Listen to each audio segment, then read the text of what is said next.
Nursing care of the cardiac child. Classifying congenital heart disease. If the defect lowers O2 levels in the body, then it is classified as cyanotic.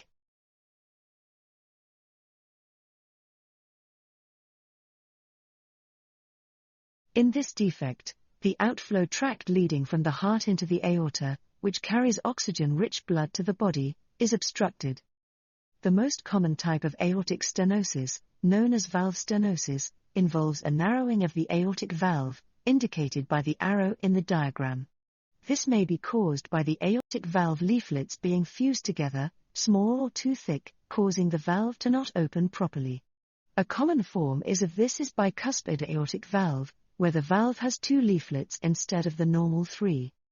Occasionally, the obstruction does not involve the aortic valve itself, but consists of a narrowing of the passage, either above it, supravalvular, or below it, subvalvular. Supravalvular aortic stenosis commonly occurs in patients with Williams syndrome. Subvalvular stenosis can be associated with other congenital heart defects, such as a ventricular septal defect, or mitral stenosis. Critical aortic stenosis can cause the baby to appear cyanotic when the PDA closes, due to a lack of oxygenated blood flowing to the body, rather than the mixing of blood. An atrial septal defect is a hole in the atrial septum, or muscle wall, that separates the upper chambers of the heart, the right and left atria. Because of the lower pressure in the right atrium, this hole typically allows oxygenated blood from the lungs to move, or shunt, from the left into the right atrium. This blood proceeds into the right ventricle, which pumps it back to the lungs, rather than to the body. ASDs vary in size and in the severity of symptoms they may cause. They account for between 5 and 10% of all cases of congenital heart disease and are twice as prevalent among girls as boys. Atrial septal defects are divided into 3 different types, on the basis of the position of the hole, or holes, in the atrial septum. The first type of ASD is known as ostium primum defect, or simply, primum, number 1 in the diagram. In this kind of defect, the hole is located in the lower part of the atrial septum, near the tricuspid valve, which opens into the right ventricle. The most common type of ASD, accounting for 50 to 70% of all cases, is known as ostium secundum defect, or simply, secundum. In this case, the hole is located near the center of the atrial septum. The third type of ASD is known as a sinus venosus defect, in which the hole is located near one of the 2 places where the vena cava enters the right atrium. The 2 kinds of sinus venosus defect are distinguished by whether the hole is near the entry point of the superior vena cava, or of the inferior vena cava. Atrioventricular septal defect, also known as atrioventricular canal defect, is actually a combination of defects, involving malformations of the tricuspid and mitral valves. In some cases, the mitral and tricuspid valves are connected, forming a single opening. In addition to valvular defects, in the form of holes, often occur in both the ventricular septum and the atrial septum. In some cases there may be discrepancy in the size of the right and left ventricles, often with the left ventricle being smaller than the right. This is referred to as an unbalanced atrioventricular septal defect, and has consequences for approached surgical repair. Atrioventricular septal defect allows the blood to move freely between the 4 chambers of the heart. With this physiology, 2 different scenarios can occur. In some infants, resistance in the pulmonary arteries remains high. Therefore, even though there are large defects in the heart that allow the mixing of blood, the infants will have very little murmur and no symptoms. In the other scenario, resistance in the lung arteries falls normally after birth. This allows an excess of blood to pass to the lungs and can cause heart failure, rapid breathing, and poor feeding. There are complete and partial versions of the anomaly, complete AVC being more common in Down patients. Also known as partial atrioventricular canal defect, this is a combination of 2 defects. 1. A malformation of the mitral valve, the one-way valve between the left atrium and the left ventricle, or main pumping chamber of the heart. This consists of a cleft or notch in the flaps or leaflets of the valve, preventing complete separation of the left ventricle from the left atrium. And 2. An atrial septal defect, or hole in the septum, that separates the right and left upper chambers of the heart. In partial atrioventricular septal defect, the atrial septal defect forms in the lower part of the atrial septum, which is known as an ostium primum type defect.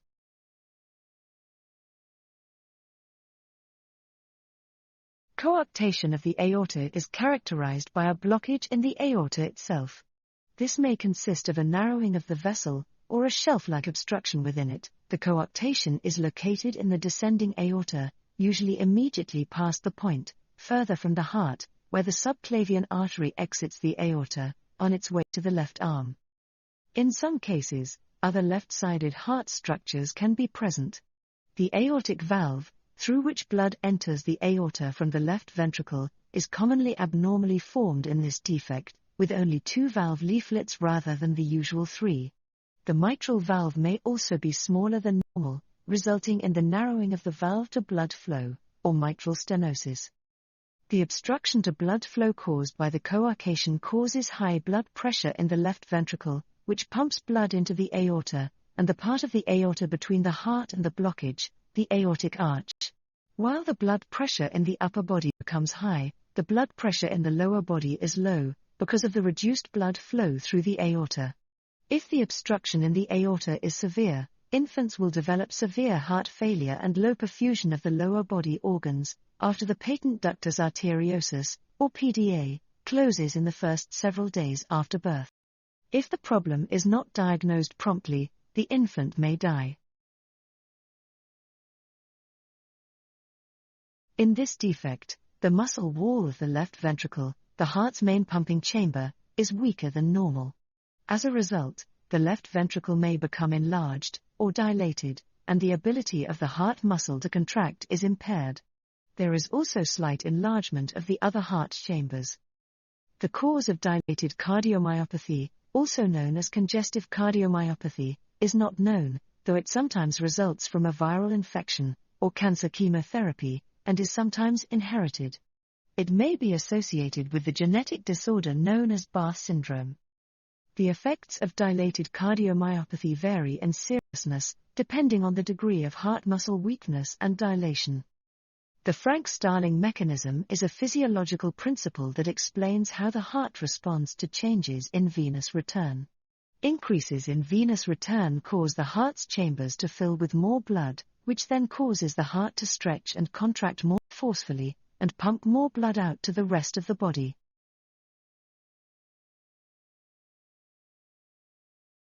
This rare defect involves an abnormality in the tricuspid valve, which connects the right atrium with the right ventricle.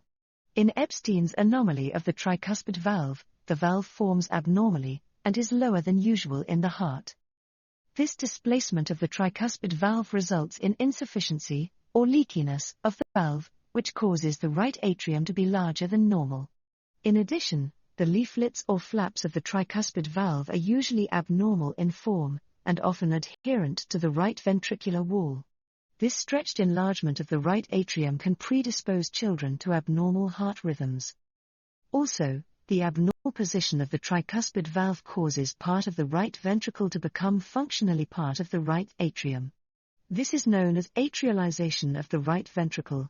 Frequently associated with this defect is a hole in the muscle wall that separates the atria, or upper chambers of the heart, known as an atrial septal defect. Because of the increased pressure in the right atrium as a result of the insufficient tricuspid valve, blue, oxygen-depleted blood, in the right atrium, will often cross to the left atrium through the ASD. This results in deoxygenated blood in the left side of the heart, and decreased oxygen levels in the body. The effects of Ebstein's anomaly depend on the position and functioning of the tricuspid valve. In mild cases, no symptoms may be present and there is no need for treatment. In more severe cases, the baby may become blue, or cyanotic, because there is a significant amount of deoxygenated blood crossing the atrial septal defect to the left heart. The blueness is caused by a blockage of the opening into the pulmonary artery, and the leakiness of the tricuspid valve. The blockage is a result of the abnormal position of the tricuspid valve. The greater the blockage, the leakier the tricuspid valve, and the more deoxygenated blood crosses the atrial septal defect into the left heart. In some circumstances, the tricuspid valve is so insufficient that there is very little blood flow into the pulmonary, resulting in profound cyanosis. Hypoplastic left heart syndrome, or HLHS, is characterized by a small, where hypoplastic means smaller than normal, and functionally inadequate left ventricle of the heart. The hypoplasia, or reduction in size, of the left heart, affects the formation of the left-sided structures, resulting in an absent or non-functioning mitral valve, or mitral valve atresia, number 1 in the diagram, aortic valve atresia, number 2, and hypoplasia of the ascending aorta, number 4. In hypoplastic left heart syndrome, blood flow to the body is severely restricted. After birth, a baby with hypoplastic left heart syndrome will be ill and have poor color. In some cases where the ductus arteriosus remains open, or patent, known as the patent ductus arteriosus, or PDA, there may be surprisingly few initial symptoms. However, when the PDA closes, the infant enters profound shock. Without treatment, the infant will generally die within a few days to weeks of birth. If there is an ASD, resistance in the pulmonary circulation will be less, leading to a huge pulmonary overcirculation, which will limit the degree of cyanosis.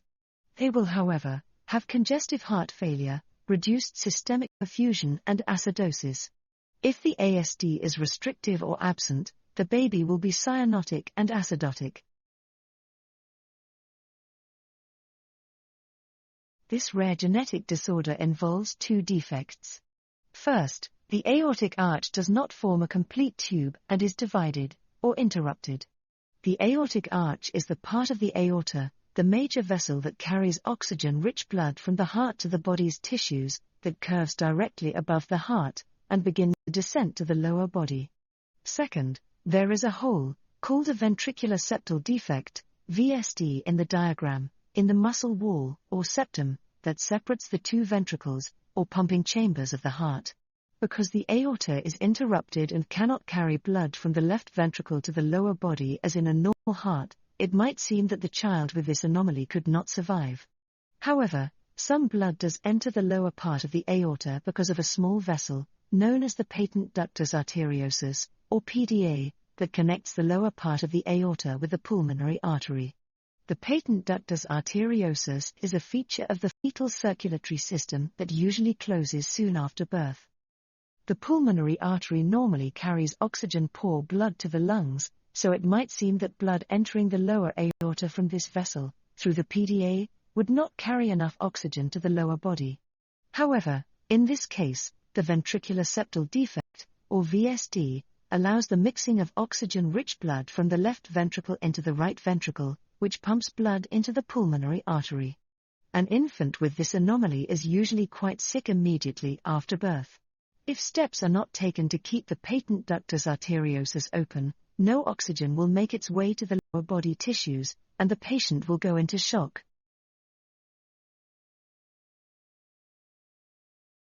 If the PDA is small, only a murmur is present, and the child will be asymptomatic. If the PDA is medium to large, excess blood flow to the pulmonary arteries can result in heart failure, particularly in premature infants.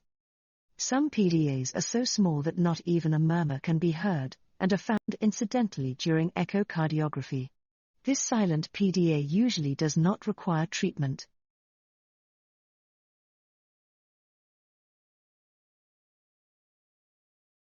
In pulmonary atresia, there is no pulmonary valve, or opening, through which blood may enter the pulmonary artery, or PA, and be carried to the lungs. An atresia is a complete blockage that separates a tube or passage into two separate sections. Because the pulmonary valve, the red arrow in the diagram, does not form during pregnancy, the right ventricle, RV, which normally pumps blood through this valve to the lungs, may not develop normally, and remain small, or hypoplastic. There are two main types of pulmonary atresia, distinguished by whether or not there is also a hole in the muscle wall, the ventricular septum, that separates the right and left ventricles. This hole, not present in the diagram, is known as a ventricular septal defect, or VSD. If a ventricular septal defect is present, it may promote growth of the right ventricle during fetal development, as the VSD allows the blood flow into the right ventricle to exit the right ventricle through the VSD. If no VSD is present, the tricuspid valve and the right ventricle are quite small. A small hole in the muscle wall between the heart's upper chambers may also be present, known as a patent foramen ovale, or PFO. This is actually a feature of the fetal heart, which usually closes soon after birth, but may remain open in this disorder.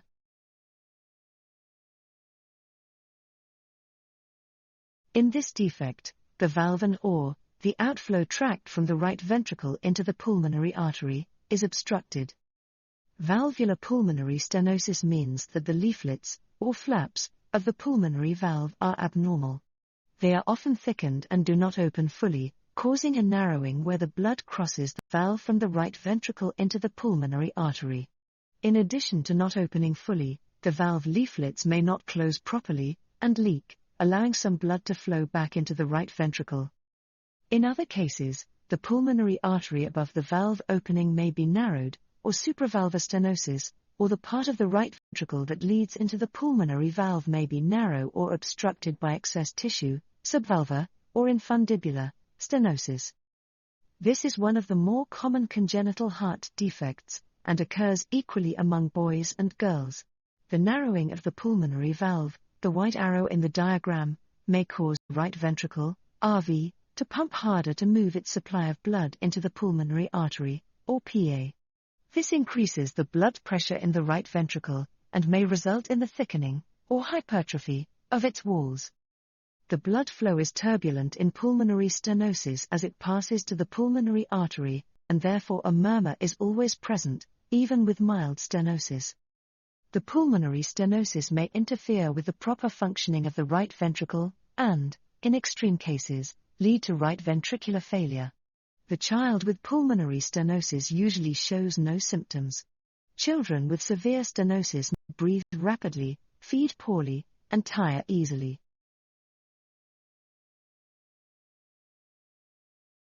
Tetralogy of Fallot accounts for 10% of the cases of congenital heart disease. It is the most common cyanotic, or blue heart defect beyond infancy, and involves 4 anomalies of the structure of the heart. A large ventricular septal defect, a VSD, or hole, in the septum, the muscle wall, which separates the right and left ventricles.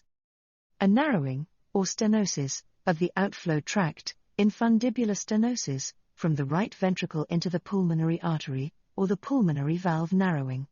The aorta is enlarged and overrides, or sits directly above, the ventricular septal defect. A thickening of the muscle wall of the right ventricle resulting in a right ventricular hypertrophy. A right-sided aortic arch is present in 1/4 to 1/3 of patients. Tetralogy of Fallot affects boys and girls with equal regularity. There is a wide spectrum of ways in which tetralogy of Fallot can present. In some infants and children, it can act more like a simple VSD. In these patients, the main problem is too much blood flow. In some infants and children, there can be profound narrowing of the right ventricular outflow tract. Because of the severe narrowing, it is easier for the blood to cross the VSD right to left, and go out the aorta, instead of going to the lungs. If this is the case, the infant or child can become quite blue, or cyanotic. In fact, the most severe form of tetralogy of Fallot is with pulmonary atresia, where no blood can cross from the right ventricle to the pulmonary arteries and lungs. At birth it is necessary to begin a medication, prostaglandin E1, to help keep open the ductus arteriosus, to maintain some blood flow to the lungs. Babies with tetralogy of Fallot may experience intermittent spells of extreme cyanosis, termed tetralogy spells, or hypercyanotic spells. These can be serious and even life-threatening. Squatting is a compensatory mechanism in tetralogy of Fallot that increases systemic vascular resistance, reduces the right-to-left shunt of deoxygenated blood, and sends more blood to the lungs, thereby improving oxygen saturation and relieving cyanosis. It achieves this by compressing the femoral arteries and increasing venous return from the legs, which raises blood pressure and oxygen levels in the blood. Squatting provides several hemodynamic benefits for children with uncorrected tetralogy of Fallot. It increases systemic vascular resistance, or SVR. The compression of leg vessels during squatting increases SVR, which reduces right-to-left shunting across the ventricular septal defect. It improves venous return, as squatting increases preload to the heart. It decreases right ventricular outflow tract, or root obstruction. The increased SVR and preload can temporarily reduce the root obstruction.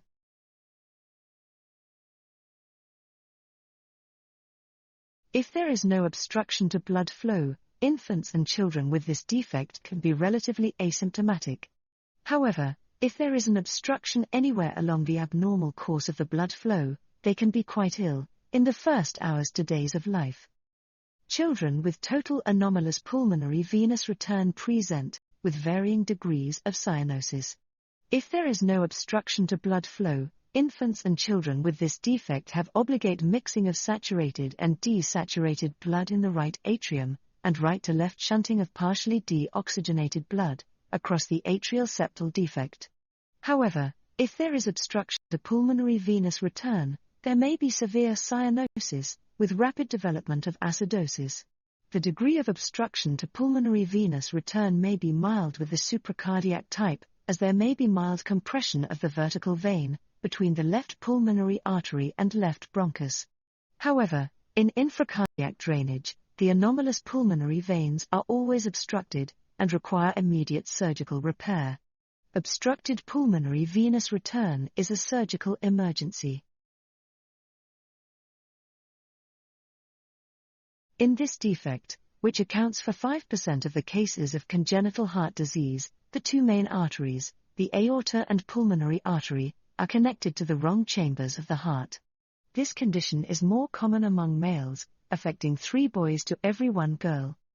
In TGA, the aorta leaves the right ventricle, rather than the left as in a normal heart, and takes blue, unoxygenated blood to the body, while the pulmonary artery leaves the left ventricle, rather than the right, and takes red, oxygenated blood to the lungs.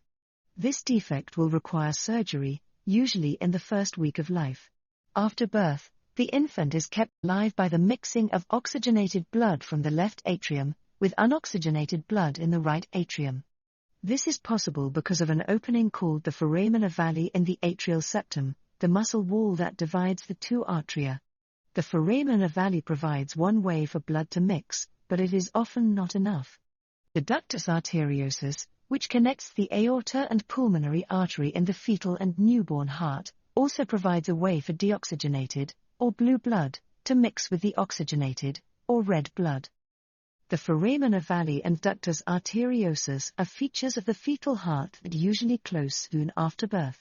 Though these may allow enough mixing of blood to keep an infant alive initially, transposition of the great arteries would still prove fatal if measures are not taken to increase the amount of this mixing of the two circulations.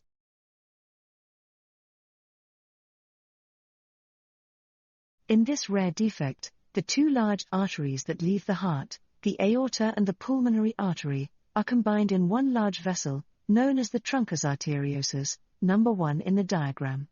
This vessel carries blood to the lungs as well as to the body. In addition, there is a large hole, number 3, in the ventricular septum, the muscle wall that separates the left and right ventricles, the heart's pumping chambers. This hole is known as a ventricular septal defect, or VSD, and the truncal artery overrides, or straddles, the VSD. The valve of the truncus arteriosus, the truncal valve, is often abnormal in form, sometimes with 4 valve leaflets or flaps rather than the normal 3. The valve can be thickened and narrowed, causing an obstruction to the blood as it leaves the heart. It can also leak, causing blood that leaves the heart to dump back into the pumping chamber across the leaky valve. Truncus arteriosus can occur with other genetic disorders. As the truncal valve is directly above the ventricular septal defect, blood is pumped from both the right and left ventricles, RV and LV, to the lungs and to the body. The mixing of oxygen-rich and oxygen-poor blood reduces the efficiency of the circulatory system.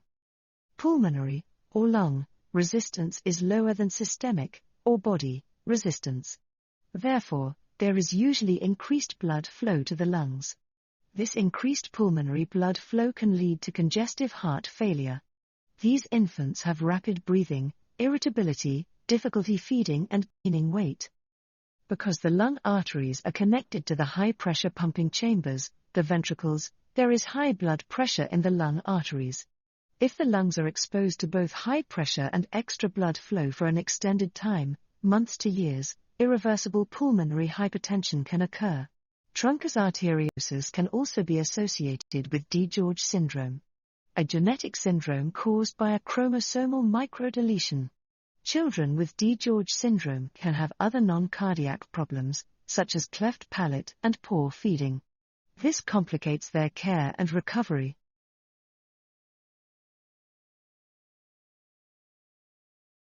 A ventricular septal defect, or VSD, is a hole in the ventricular septum, the muscular wall that separates the right and left ventricles, the main pumping chambers of the heart.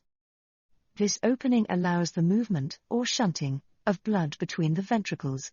Most commonly, oxygenated blood from the left ventricle enters the right ventricle because there is greater pressure in the left ventricle, and the resistance in the lungs is significantly lower than in the body tissues. This is known as a left-to-right shunt. Ventricular septal defects are the most common forms of congenital heart disease, accounting for 21% of all cases. They may be single or multiple, and may occur in different parts of the ventricular septum. Small holes usually close spontaneously in the first year or two of life. Large holes almost always require surgical closure, also in the first year of life. VSDs may be present with other heart defects, and a left-to-right shunt, blood that has just returned from the lungs, crosses the VSD and goes back to the lungs again. This causes increased pulmonary blood flow. A heart murmur occurs because there is a pressure difference between the two ventricles, and there is turbulent blood flow crossing the hole. The smaller the hole, the louder the murmur. A medium to large VSD results in dilation of the left atrium and ventricle, to accommodate the additional blood flow coming back from the lungs. Ventricular septal defect affects boys and girls with equal frequency. Children with VSD are affected differently depending on the size, location, and number of holes in the ventricular septum. Small holes generally cause little or no difficulty and often close naturally as the child grows. Larger holes may interfere with a child's feeding and growth, and may cause rapid breathing, irritability, excessive sweating, and poor weight gain. The vessels which carry blood from the heart to the lungs and back again, may become congested, or overloaded with blood, resulting in congestive heart failure, or CHF. This usually occurs when the child is 6 to 8 weeks old. With large VSDs, the lungs are receiving increased blood under higher than normal pressure. This can result in pulmonary hypertension, high blood pressure in the pulmonary artery. If this pressure becomes too high, the heart may be unable to function properly. Single ventricle refers to a group of congenital heart defects, in which the heart functionally has only one pumping chamber. In the normal heart, there are two pumping chambers, the right and left ventricles. Single ventricle incorporates a large number of severe congenital heart defects. Examples are tricuspid atresia, hypoplastic left heart syndrome, double inlet left ventricle, and double outlet right ventricle. Other defects, for example some forms of atrioventricular canal defect and pulmonary atresia, may create single ventricle conditions in the heart. In single ventricle, there is complete mixing of the blood returning from the body, with blood returning from the lungs. Therefore, blood leaving the heart through the pulmonary artery will have basically the same oxygen content as that leaving the heart through the aorta, on its way to the body. The signs and symptoms of CHD.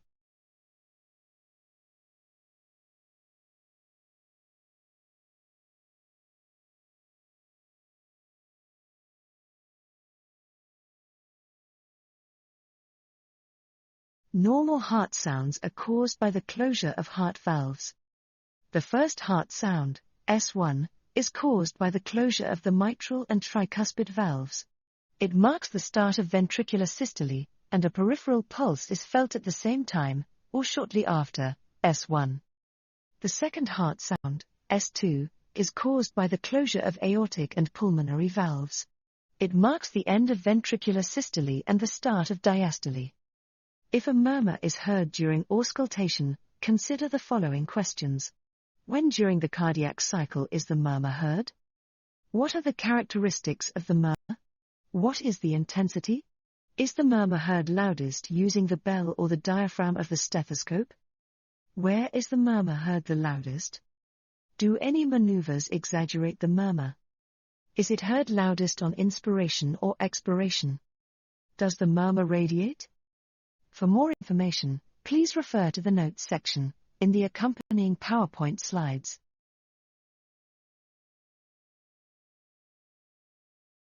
Details, clinical history, and paper speed. Stage 1. Is there any electrical activity? Stage 2. What is the ventricular, or QRS rate? Stage 3. Is the QRS rhythm regular or irregular? Stage 4. Is the width of the QRS complex normal, narrow, or prolonged, broad? Stage 5. Is atrial activity present? Stage 6. Is atrial activity related to ventricular activity, and if so, how? For more information, please see the notes section of the accompanying PowerPoint slides. Now, let's practice.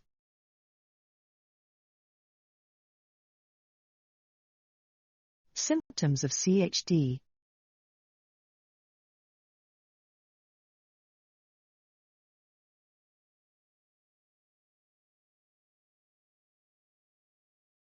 Symptoms can occur a bit differently in each child.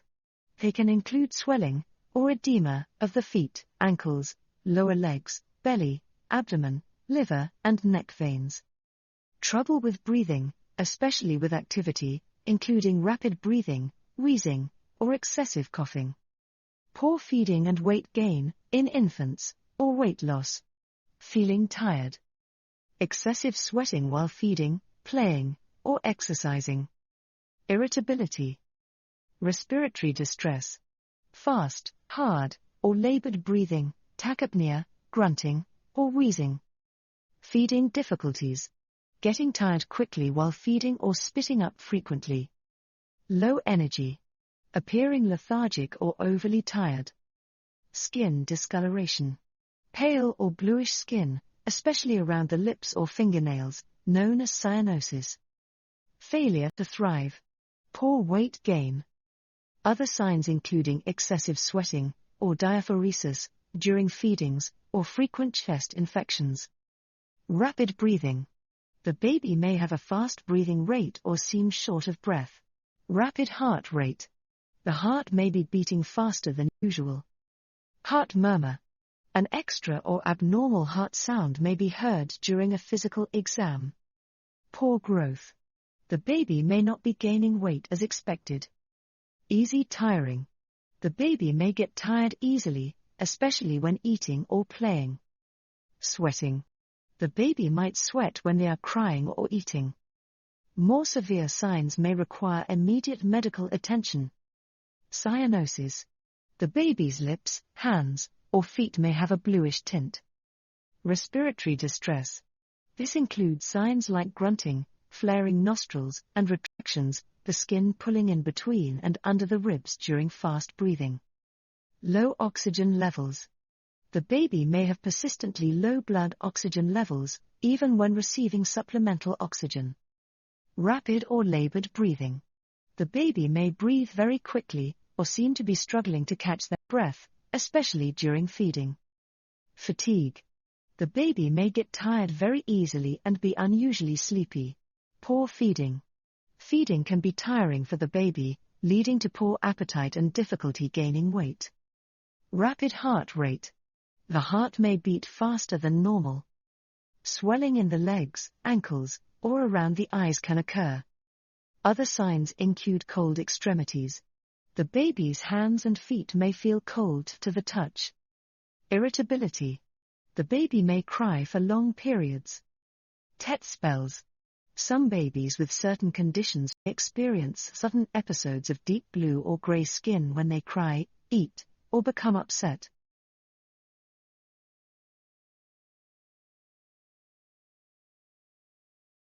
The following slides display the symptoms for various congenital heart conditions. Please refer to the notes section of the accompanying PowerPoint slides for further information. First, the coarctation of the aorta.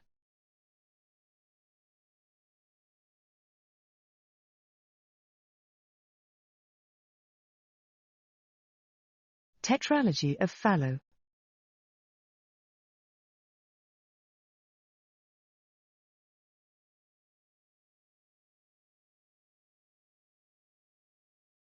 VSD.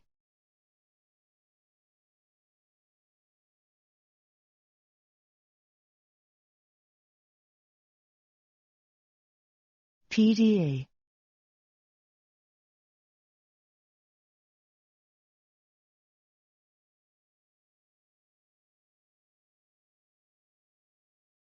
TGA.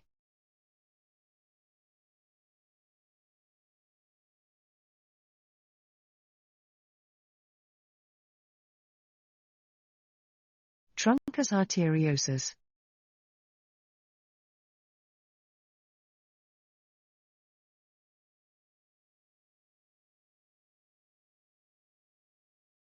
HLHS.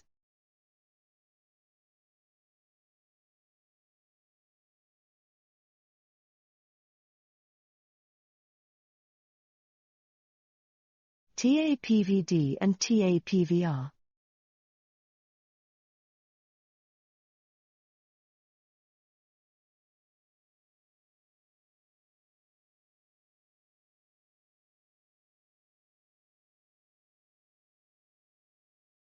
Pulmonary atresia.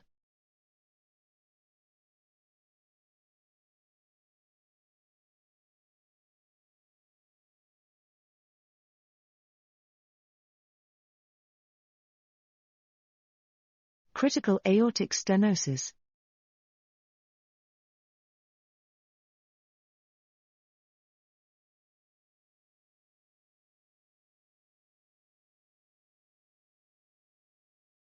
Ebstein's anomaly.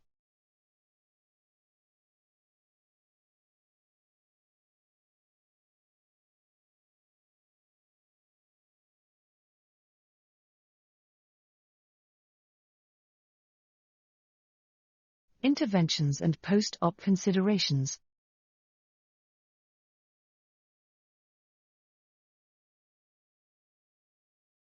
Baseline observations.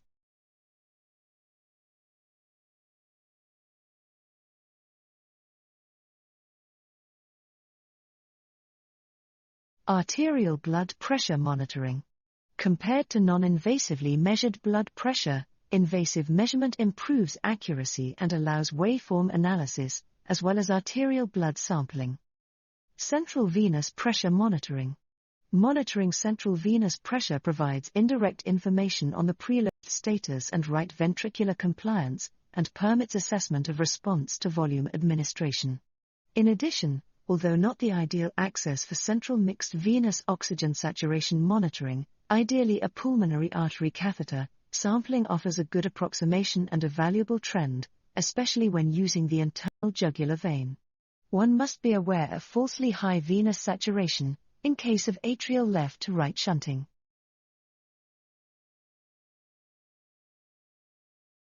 Capnography is the graphic display of partial pressure of carbon dioxide in the respiratory gases, measured continuously in both inhaled and exhaled gases, and is used to monitor ventilation.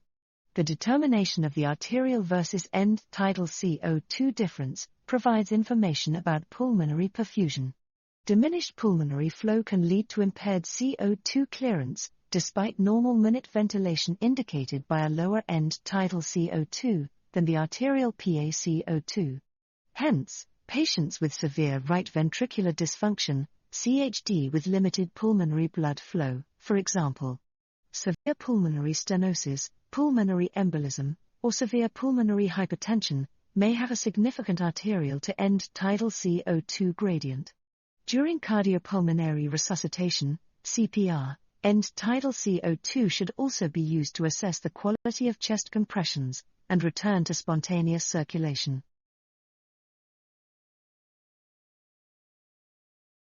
Blood gases, NEC or seizures.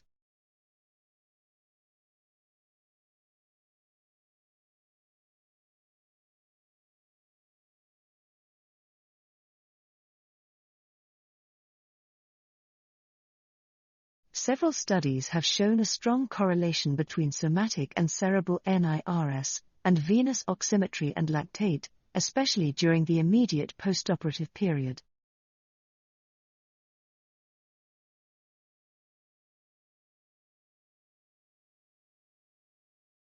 For more detailed information on this topic, please refer to the notes section of the accompanying PowerPoint slides.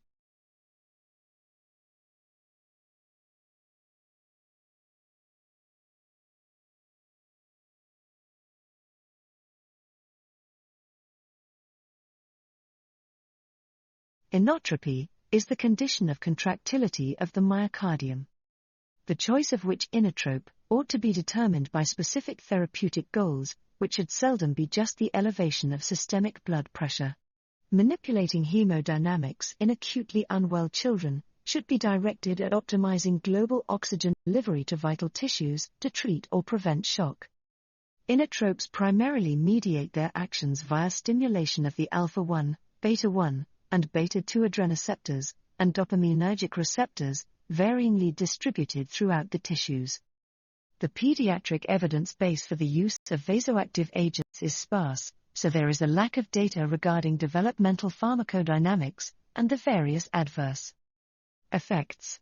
Some adverse effects are secondary to an agent's hemodynamic profile, such as regional vasoconstriction, leading to tissue ischemia. Others result from interactions with cellular energy metabolism and the inflammatory response mechanism.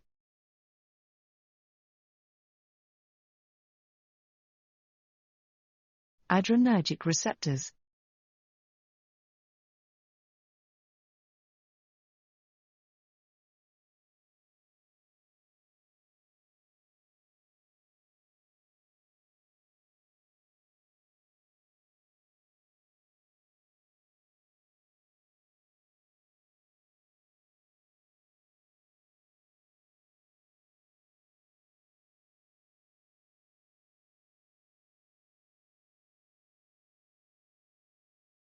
Cerebral blood flow is preserved, as the distribution of adrenoceptors in the CNS vasculature is minimal.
Amiodarone is considered a Class III antiarrhythmic drug.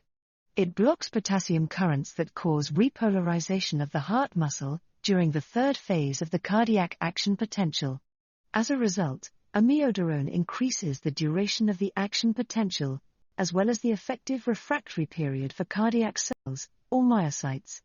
Therefore, cardiac muscle cell excitability is reduced, preventing and treating abnormal heart rhythms. Unique from other members of the class 3 antiarrhythmic drug class, amiodarone also interferes with the functioning of beta-adrenergic receptors, sodium channels, and calcium channels. These actions, at times, can lead to undesirable effects, such as hypotension, bradycardia, and torsade de pointe. In addition to the above, amiodarone may increase activity of peroxisome proliferator activated receptors, leading to statogenic changes in the liver or other organs.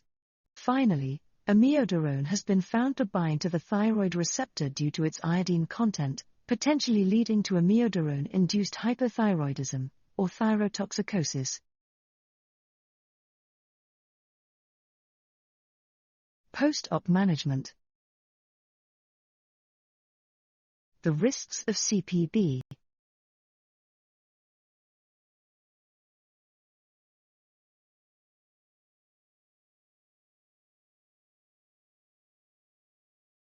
Tips and tricks for post-op management.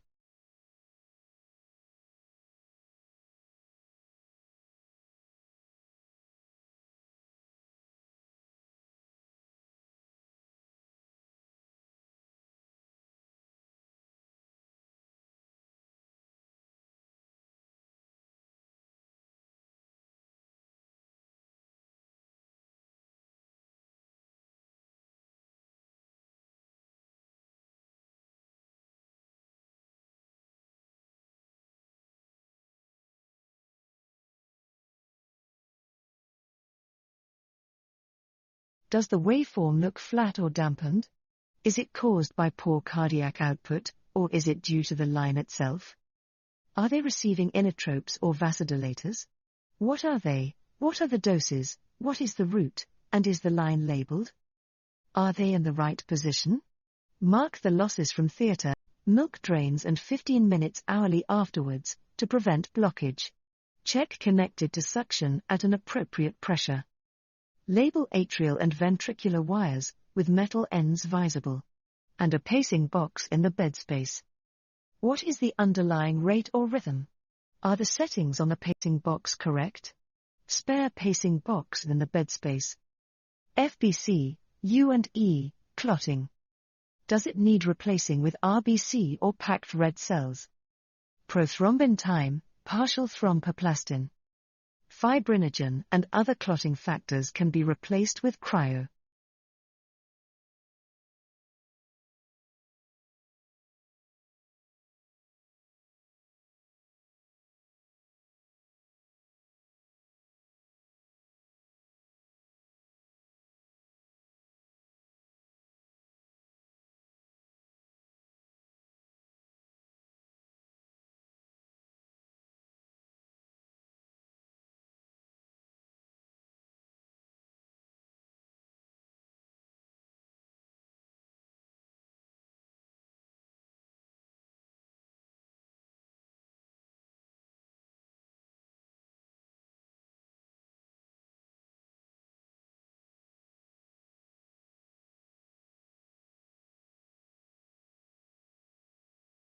Postoperative complications.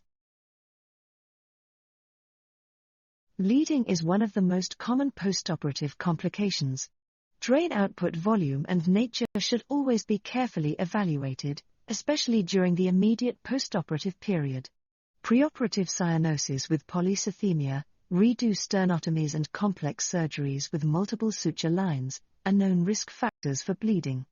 Bloody drainage higher than 10 ml per kilogram per hour during the first 2 hours, or 5 ml per kilogram per hour thereafter. Despite blood products and medical management, may need surgical re-exploration. Full blood count and coagulation parameters should be evaluated and corrected accordingly. In case of excessive bleeding, platelets should be transfused, irrespective of absolute platelet count, as CPB leads to platelet dysfunction. Persisting bleeding would require the replacement of losses of red blood cells, platelets, and plasma. A sudden drop in chest drain output, followed by tachycardia, increasing central venous pressure and low systemic blood pressure with narrow pulse pressure, is highly suggestive of cardiac tamponade. Pulsus paradoxus. A large drop in systemic pressure during inspiration is often also present. A point-of-care ultrasound should be part of the initial assessment, as it can rapidly confirm clinical suspicion. The cardiology and surgical team must be immediately notified. Medical management must include ensuring optimal preload, discontinuing vasodilators, and starting vasopressors if required, while chest re-exploration, or pericardiocentesis, less frequently, is prepared. Swelling of intrathoracic tissues in response to surgical manipulation and perioperative systemic inflammatory response can cause a dry tamponade, with similar clinical presentation. This condition benefits from chest reopening.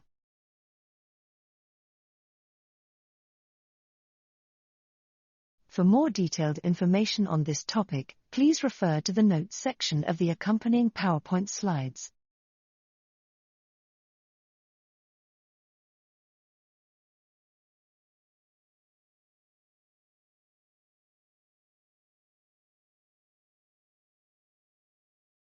For supplemental information on the topics contained in the following slides, please refer to the notes section of the accompanying PowerPoint file.